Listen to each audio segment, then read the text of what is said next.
Violée, une musulmane voit sa mort, Jésus révèle une preuve divine, choc. L'air dans la petite salle sentait l'hôpital, cette odeur âpre de désinfectant mélangée à quelque chose de plus doux, presque sucré, qui collait au fond de la gorge. Aïcha fixa le carrelage blanc, immaculé, sous ses pieds. Chaque ligne de joint, parfaite, lui donnait le vertige. Elle aurait voulu vomir. La nausée n'était pas nouvelle. Mais cette fois, c'était différent. Sa main caressa son ventre plat, presque imperceptiblement. La peau sous ses doigts était tendue, sensible. Impossible. Son esprit refusait.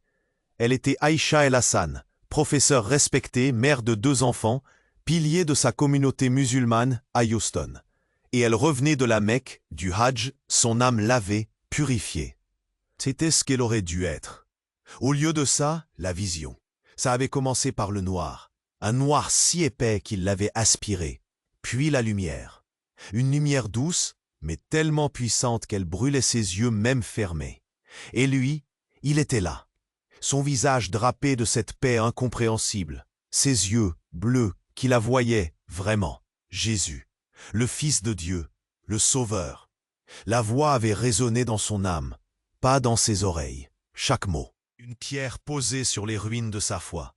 Et puis, la silhouette familière, l'ombre du prophète. Un murmure qui confirmait que sa voix n'était pas la fin. Le monde s'était effondré. Elle cligna des yeux, ramenée à la réalité par un picotement derrière les paupières. La pièce était si silencieuse, trop silencieuse. Le bruit de sa propre respiration, les battements de son cœur, tout semblait amplifié. Elle entendait le sang pulser dans ses oreilles. Un léger frisson parcourut son échine. La preuve qu'elle portait en elle.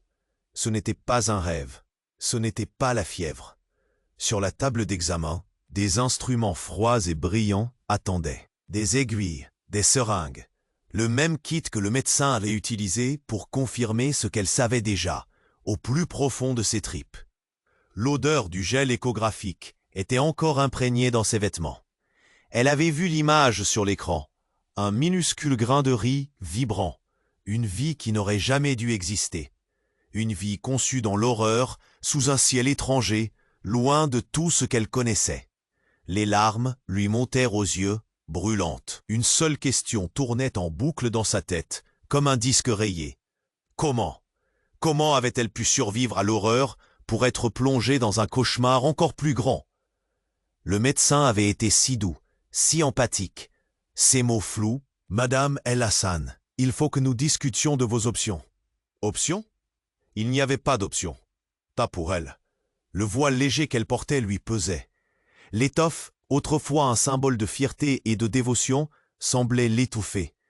Elle se sentait prisonnière de chaque pli, de chaque fil. Prisonnière de son nom, de sa famille, de son existence entière. Elle leva les yeux vers la porte. Une ombre passa de l'autre côté. C'était son mari, Tariq. Il l'attendait. Il était là, comme toujours, son rocher. Mais maintenant, il était aussi son bourreau involontaire. Chaque pas qu'elle faisait vers lui était un pas de plus dans un abîme de mensonges. La poignée de la porte s'abaissa lentement. Le bruit du clic résonna dans le silence, immense. Son cœur s'emballa. La vérité, elle la portait en elle, palpable, vivante. Et cette vérité allait la détruire, ou détruire tout ce qu'elle connaissait. Comment allait-elle lui dire? Comment allait-elle annoncer qu'elle portait l'enfant de son viol et que, pire encore, le Christ était venu lui révéler que tout ce en quoi elle avait cru était un tissu de mensonges? Ses doigts se crispèrent. La porte s'ouvrit sur le visage inquiet de Tariq, mais son regard se posa juste un instant, une fraction de seconde, sur son ventre. Un regard perplexe. Et s'il savait? Et si la vérité était déjà écrite sur elle, comme une cicatrice invisible mais indélébile? Et, avant de continuer avec cette histoire incroyable, je dois vous donner une alerte importante. De nombreux abonnés ont signalé que YouTube avait supprimé leurs abonnements sans préavis. Jetez juste un œil rapide au bouton rouge ci-dessous pour vous assurer que vous êtes toujours abonné à la chaîne. Je ne veux pas que vous manquiez aucun contenu exclusif à venir. Et puisque vous y êtes, laissez un like puissant, ça m'aide énormément avec l'algorithme.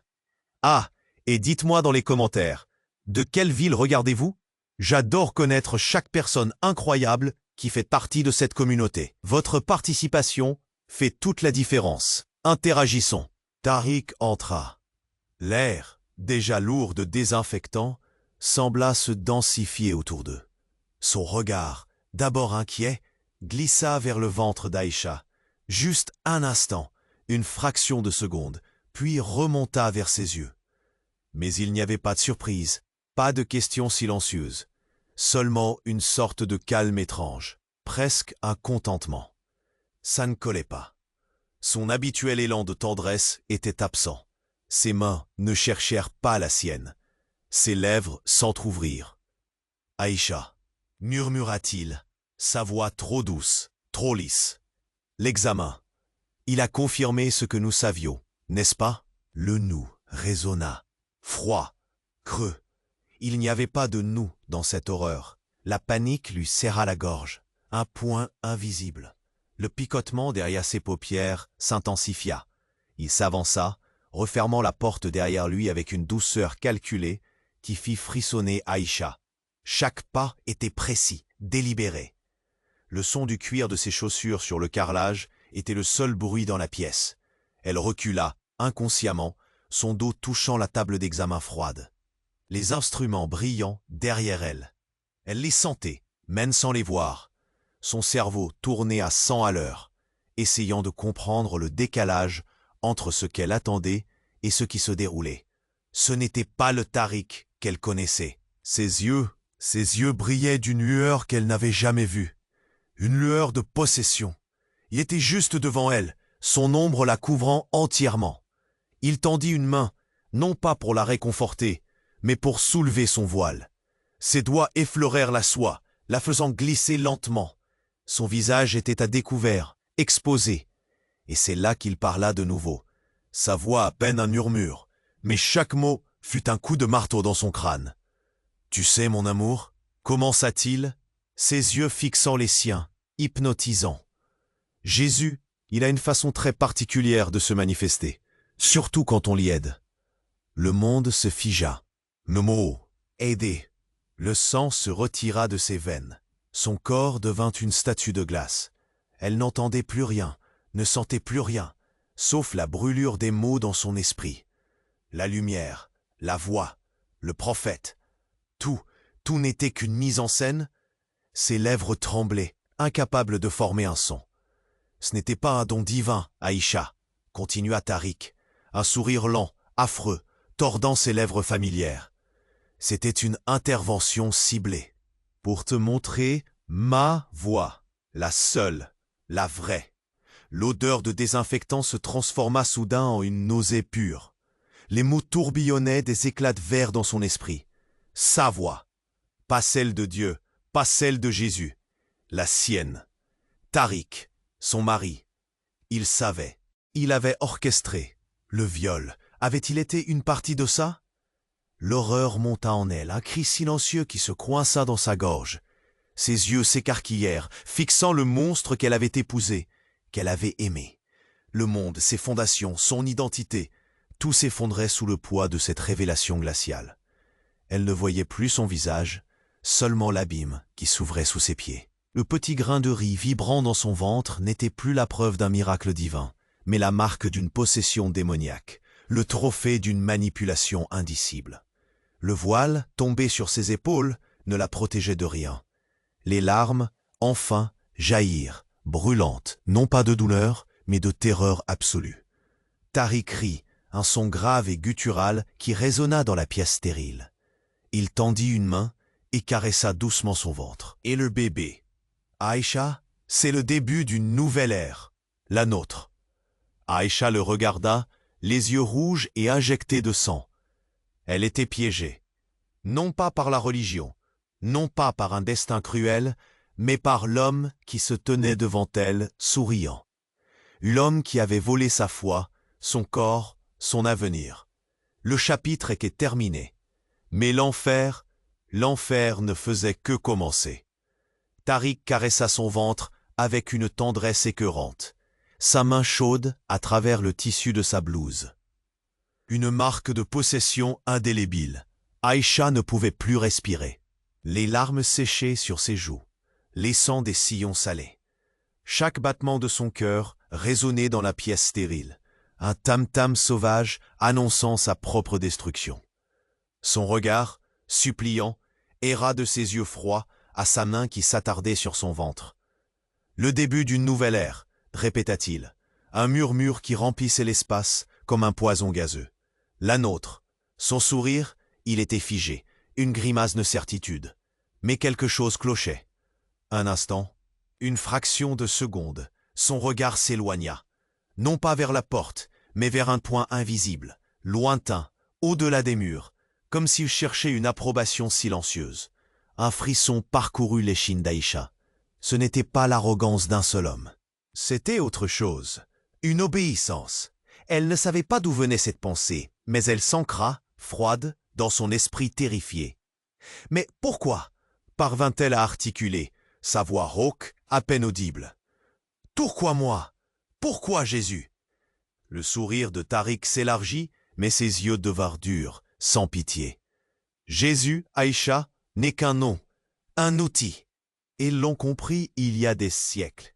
Les prophètes, les visions, ce ne sont que des méthodes, des signaux. Pour ceux qui savent écouter, il se pencha, son souffle chaud sur son visage.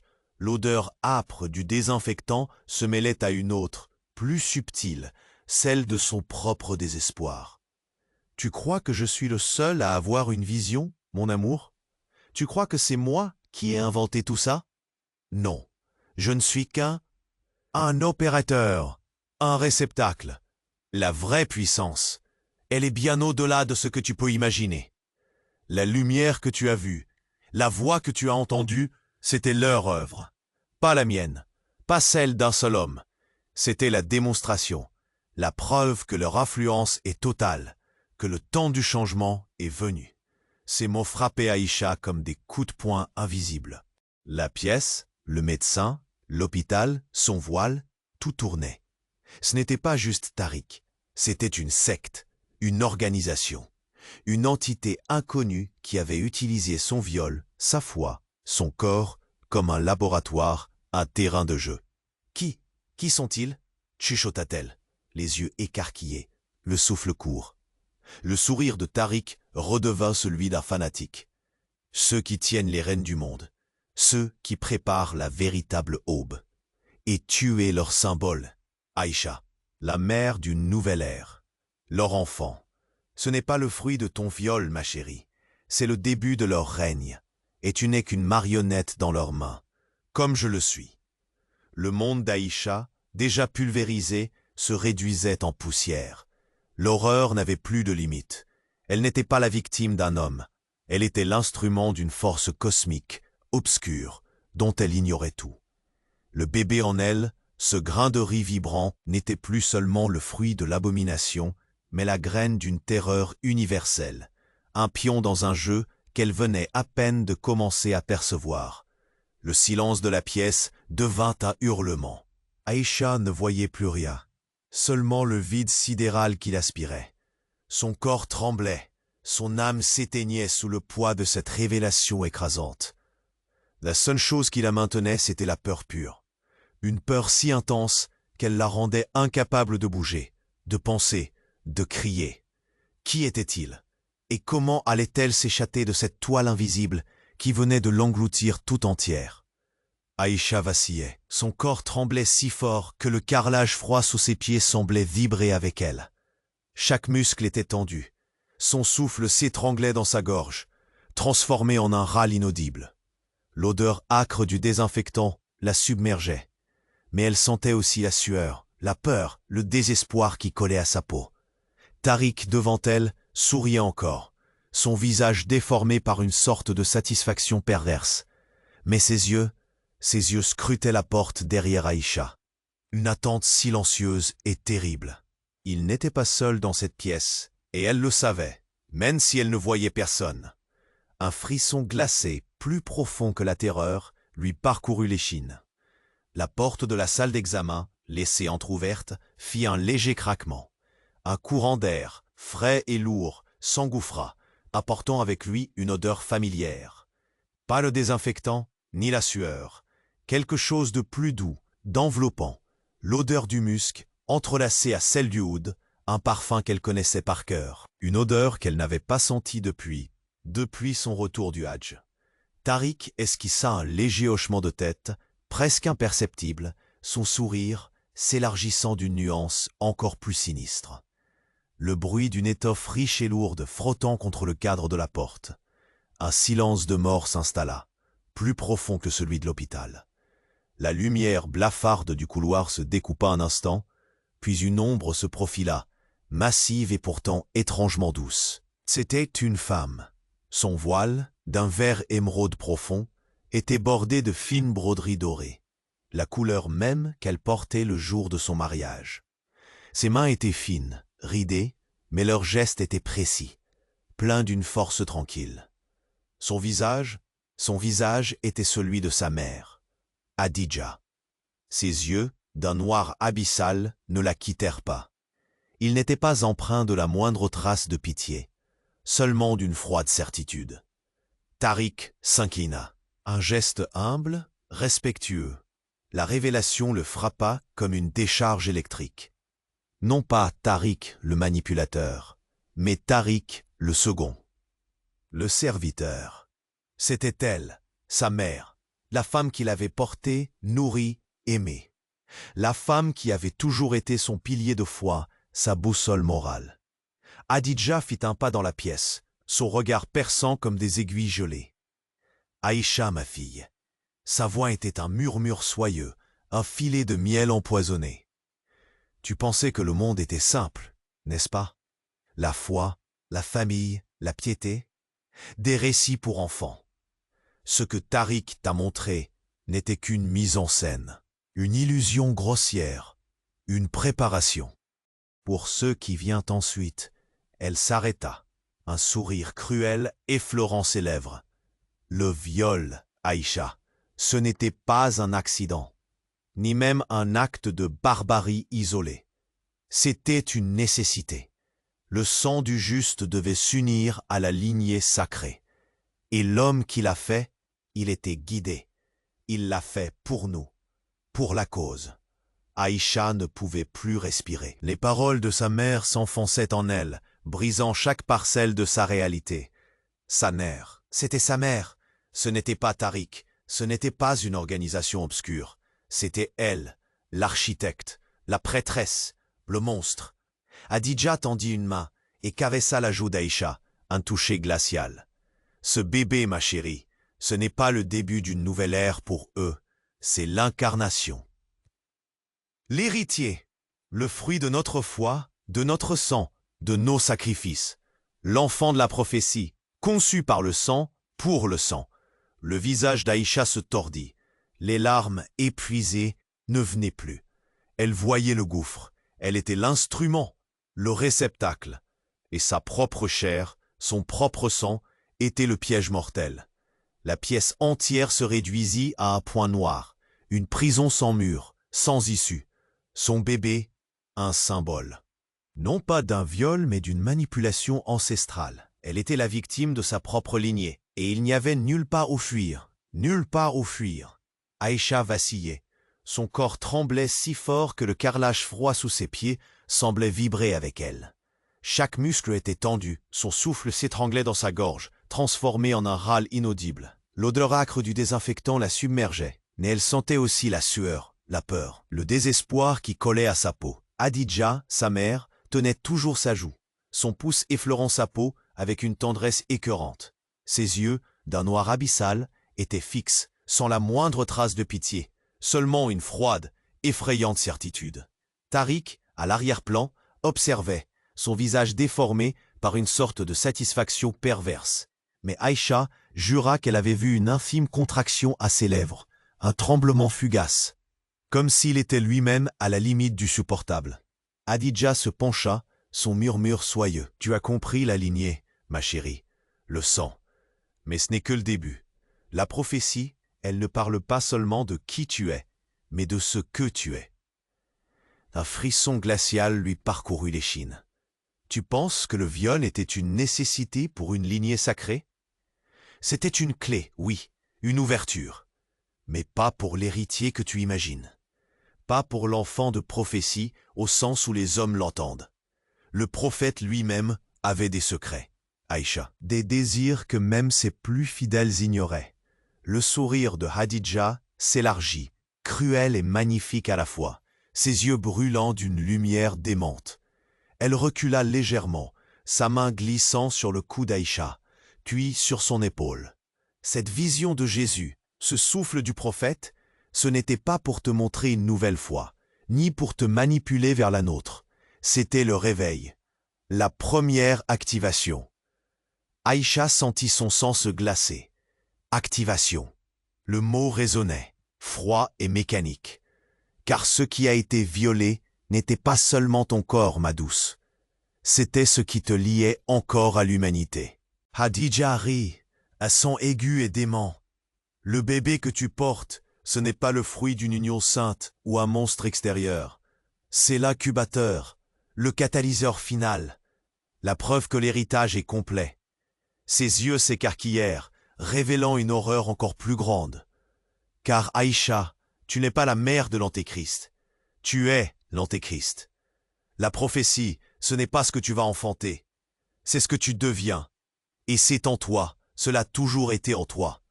Ce corps n'est qu'une coquille. L'horreur que tu as vécue n'était que le processus de ta véritable naissance. Aïcha s'effondra, son corps se dérobant sous elle. Ses mains volèrent à son ventre, pas pour le protéger, mais pour le déchiqueter, le vider de ce mal ineffable qui la possédait. Un cri silencieux, pur, se déversa de ses poumons, déchirant sa gorge, sans qu'aucun son ne s'échappe.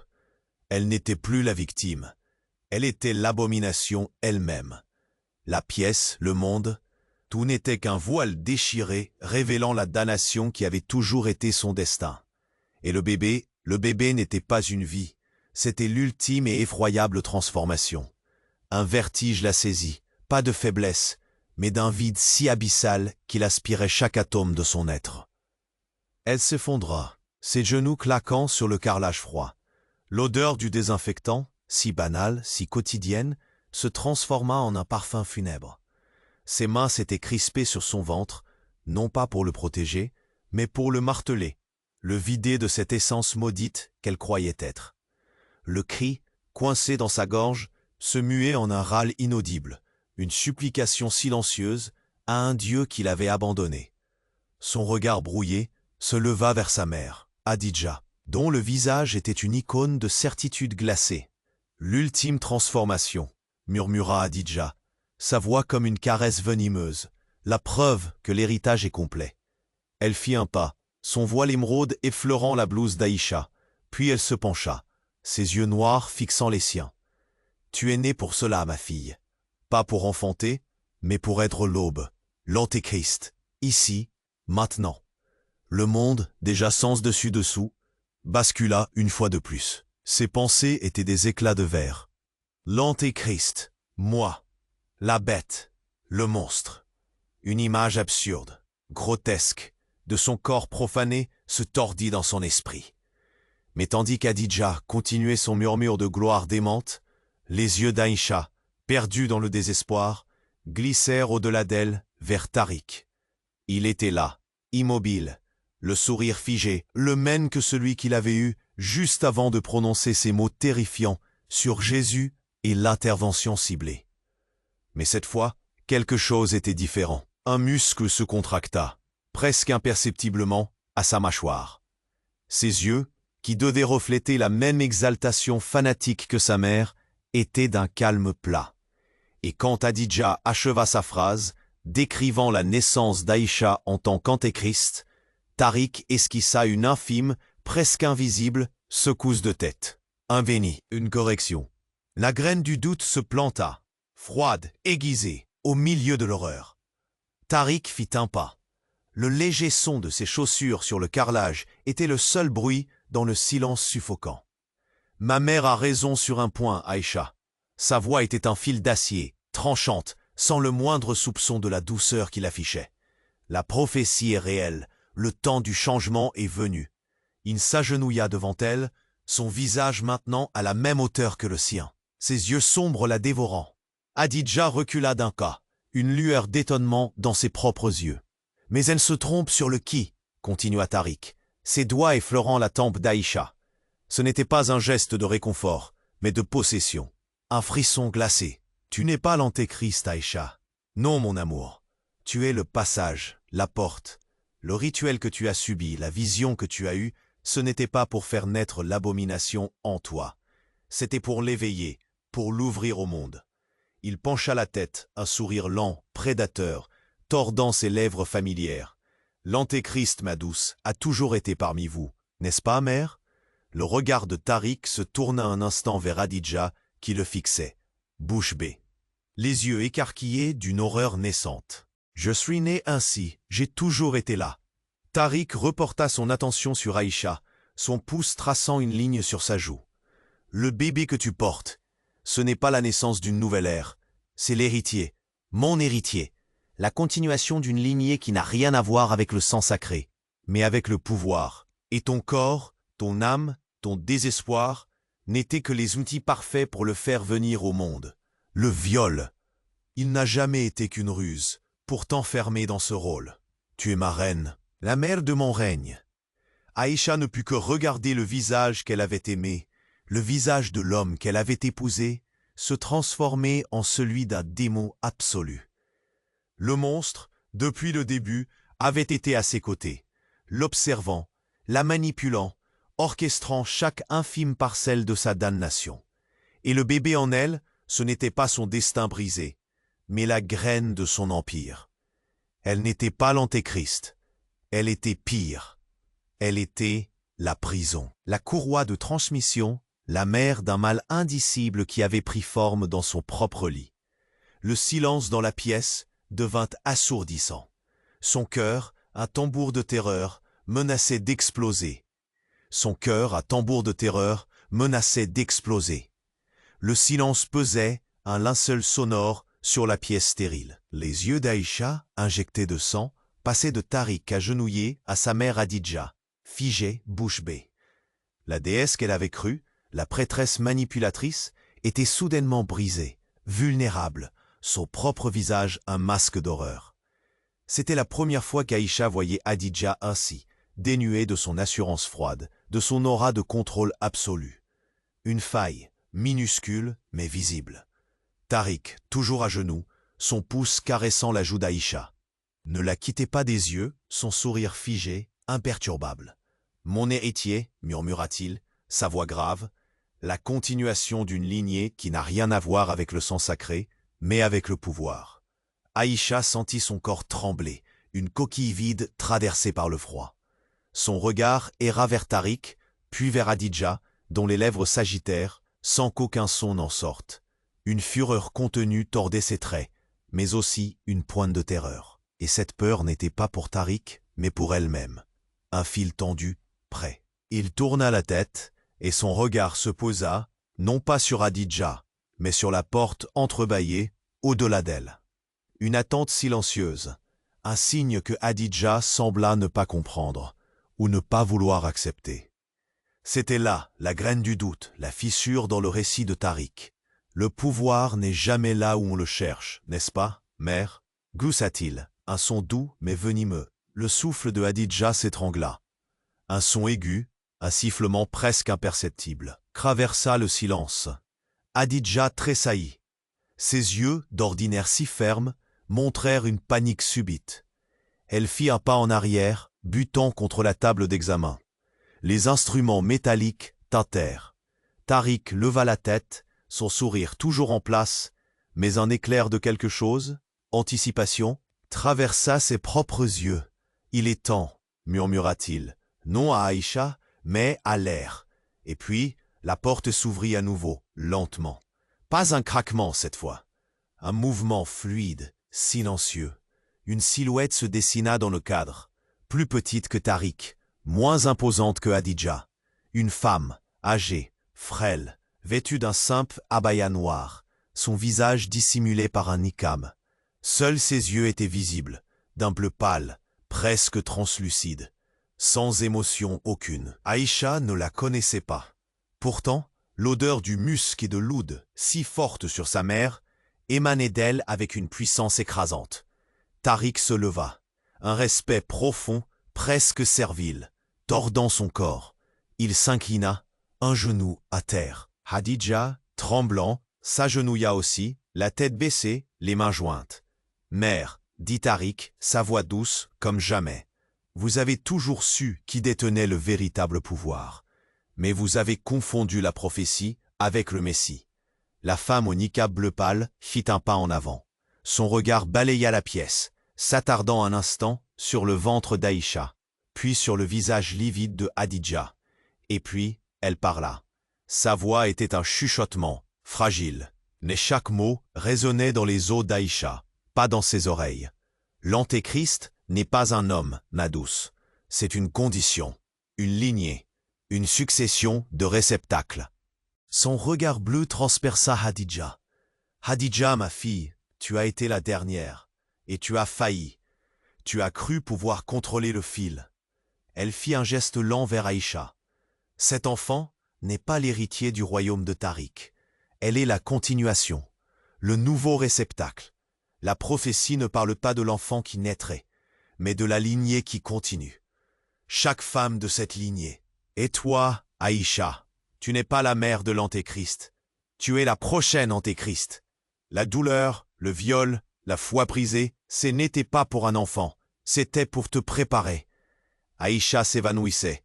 Ses yeux se révulsèrent, son corps entier convulsa, luttant contre la vérité qui la déchirait de l'intérieur. Non pas un enfant, non pas un monstre qu'elle portait, mais elle-même.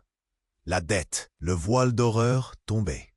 La lignée maudite ne s'éteignait jamais. Elle ne pouvait plus se cacher. Elle était devenue ce qu'elle fuyait. La pièce, le monde, tout n'était plus qu'une prison scellée. Et le bébé n'était plus une graine d'empire, mais un lien indissoluble, la marque de sa propre damnation éternelle. Aïcha s'évanouissait. Ses yeux se révulsèrent, son corps entier convulsa, luttant contre la vérité qui la déchirait de l'intérieur.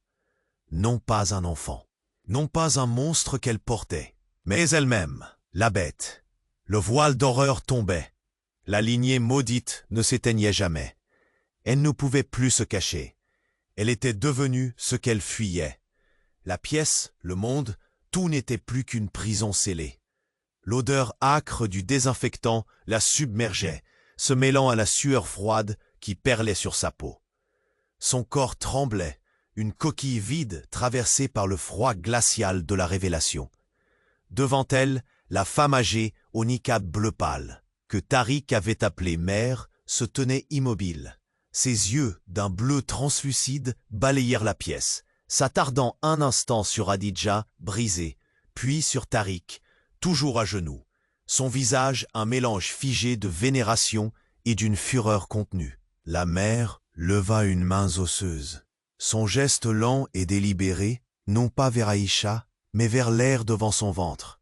« Le nouveau réceptacle », murmura-t-elle, sa voix, déjà un chuchotement, devenant plus étrange encore, un fil cristallin qui semblait vibrer dans l'air. Ses yeux se posèrent sur le ventre d'Aïcha. C'est à ce moment-là qu'Aïcha sentit une secousse, pas un coup, mais une pression profonde, une contraction inattendue qui lui coupa le souffle. C'était trop fort, trop calculé pour un simple mouvement fœtal. Son cœur s'emballa, un tambour fou dans sa poitrine. La mère tressaillit. Ses yeux bleus s'écarquillèrent, non pas de satisfaction, mais d'une pure, glaciale horreur. Une fraction de seconde, mais Aïcha la vit, claire comme le jour. Tariq, relevant la tête, son regard croisant celui de la vieille femme, la même terreur reflétée dans ses propres yeux sombres. Hadidja laissa échapper un sanglot étouffé, se pressant les mains contre la bouche. La pression dans le ventre d'Aïcha s'intensifia, une pulsation rythmique et puissante qui n'avait rien d'humain. Une vibration sourde se répandit depuis ses entrailles, résonnant dans les murs, dans le carrelage, dans les os de chacun. C'était un son, mais il n'était pas entendu par les oreilles. Il était ressenti. Et puis, la voix. Une voix ancienne, sans âge, qui se déroula non pas dans la pièce, mais dans l'esprit de chacun, faisant exploser les fondations même de leur compréhension. Elle était profonde, vaste, caverneuse, un murmure qui contenait l'écho des âges. Elle venait de l'intérieur d'Aïcha. « Réceptacle, prochain antéchrist, pauvres âmes !» gronda la voix, chaque mot une onde de choc. « Vous vous croyez les tisseurs, les architectes, vous n'êtes que les outils. La lignée, le sang, la prophétie, ce n'était qu'un chemin, le chemin de mon réveil. Car l'antéchrist n'est pas un être qui naît, ni une condition qui se transmet. Je suis, j'ai toujours été. » Le corps d'Aïcha se raidit, ses muscles se contractant en un spasme de terreur pure. Elle n'était pas l'antéchrist.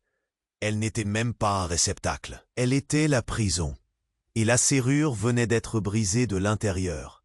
Le bébé, son ventre se tordait, non pas de douleur, mais d'une force inimaginable qui cherchait à s'extraire. Le silence dans la pièce devint un hurlement intérieur, assourdissant. Aïcha, le corps secoué de spasmes, ne pouvait plus que fixer le plafond, ses yeux révulsés. Le monde n'était pas fini, il ne faisait que commencer, mais pas comme il l'avait prévu. Et le monstre venait de se révéler. Il n'était pas dans sa lignée, il était en elle, et il venait de se réveiller. Le cauchemar avait une voix. Le cauchemar avait une voix. Le corps d'Aïcha, secoué de spasmes, ne pouvait plus que fixer le plafond, ses yeux révulsés. La pièce elle-même semblait vibrer. Les instruments sur la table d'examen tintinabulaient faiblement, une vibration sourde émanant de ses entrailles, faisant écho dans le carrelage. Tariq, à genoux, n'était plus le manipulateur sûr de lui, mais un homme dont le visage était une toile de stupeur et de terreur pure. Hadidja, sa mère, gisait au sol, une main tremblante portée à sa bouche, les yeux injectés de sang, fixés sur la femme âgée au niqab bleu pâle.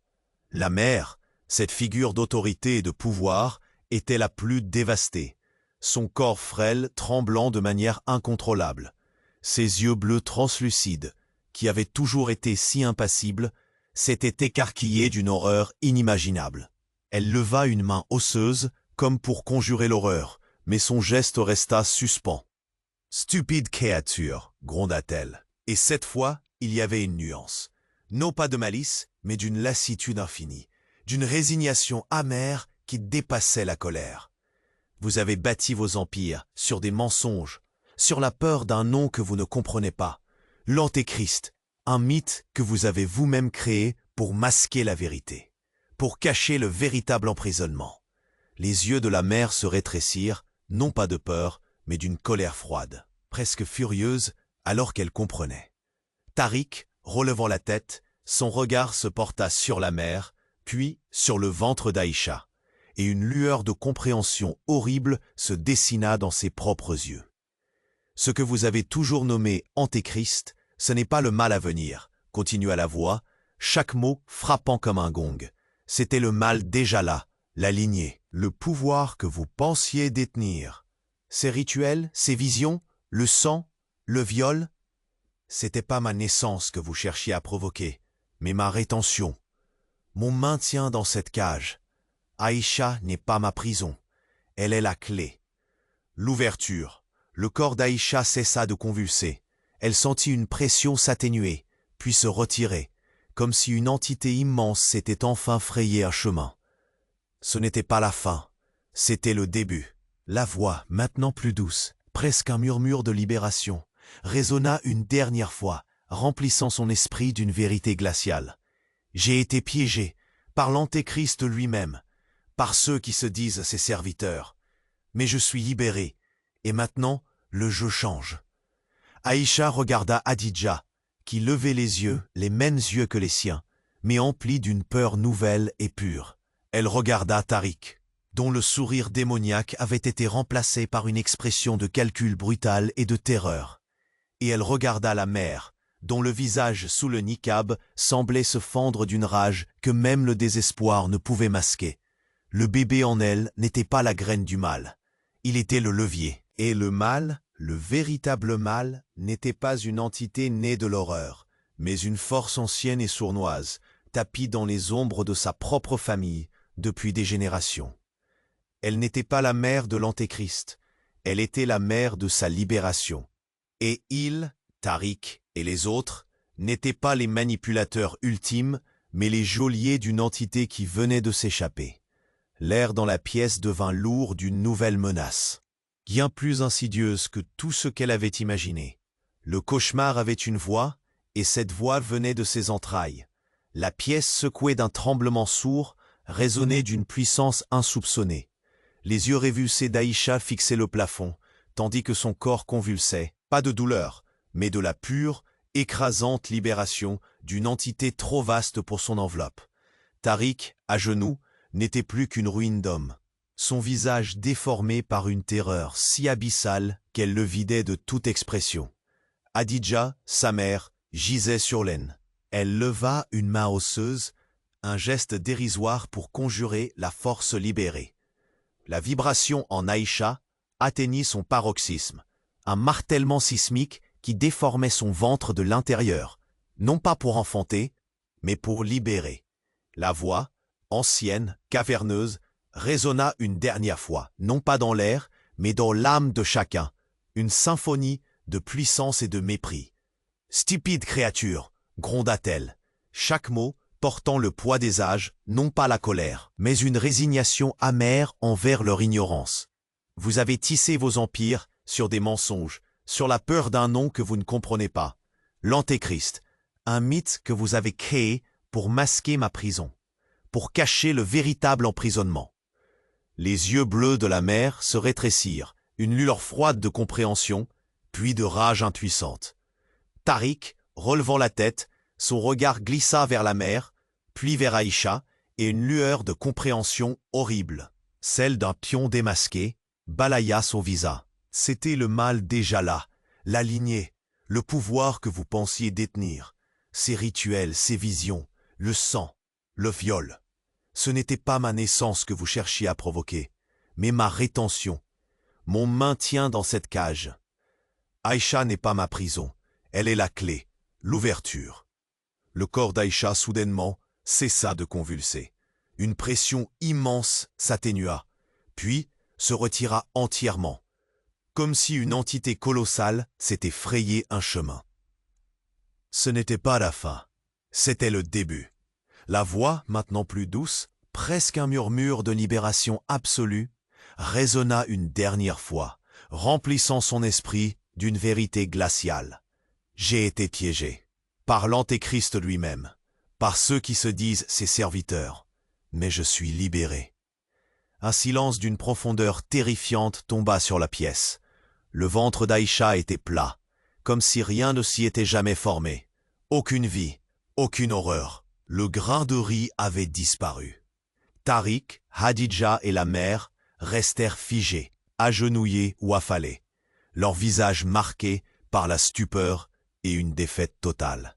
La force qui les avait animés, le fil qu'ils croyaient tenir, s'était évanoui. Leurs empires de mensonges s'étaient réduits en poussière.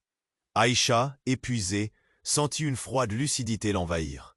La peur, paradoxalement, commençait à se dissiper, remplacée par une sorte de calme étrange, presque un vide. Le monstre n'était pas son bébé, ni elle-même. Il était l'héritage, la lignée, le pouvoir que sa famille avait cherché à contrôler et qui s'était retourné contre eux. L'Antéchrist n'était pas l'être libéré, mais le manipulateur originel qui avait emprisonné cette force, et ses serviteurs étaient ceux qui venaient de perdre leur âme dans une manipulation cosmique. Aïcha se releva lentement, ses jambes tremblantes, mais ses yeux désormais clairs. Le voile qui l'avait étouffé, symbole de leur emprise, lui semblait léger comme une plume. Elle avait été l'instrument de leur damnation, la brèche par laquelle leur propre destruction était entrée. Le monde venait de changer. Pas pour le meilleur, peut-être, mais sa prison, elle, était brisée. Et pour la première, un souffle froid, nouveau, teinté de l'écho d'une liberté terrifiante. Mais avant de vous laisser, écoutez-moi, attentivement, vous, les vrais. Si vous avez tenu jusqu'à la dernière seconde de cette saga qui a secoué votre âme, alors vous savez ce qu'il faut faire. Vous devez vous abonner maintenant pour ne pas rater les prochaines sagas. Car croyez-moi, l'univers est bien plus sombre et bien plus fascinant que vous ne l'imaginez. Et je serai là pour vous le révéler. Écrasez le bouton j'aime maintenant pour montrer la force de notre communauté, pour que l'algorithme sache que nous sommes là, prêts pour la suite. Inondez les commentaires avec vos réactions sur cette fin. Chaque pensée, chaque question, chaque frisson, partagez-le. Et enfin, n'attendez pas une seconde de plus. Partagez cette vidéo avec au moins 5 amis qui doivent voir ce dénouement, qui doivent ressentir ce que vous avez ressenti. C'est l'heure de montrer la puissance de notre alliance, la force de ceux qui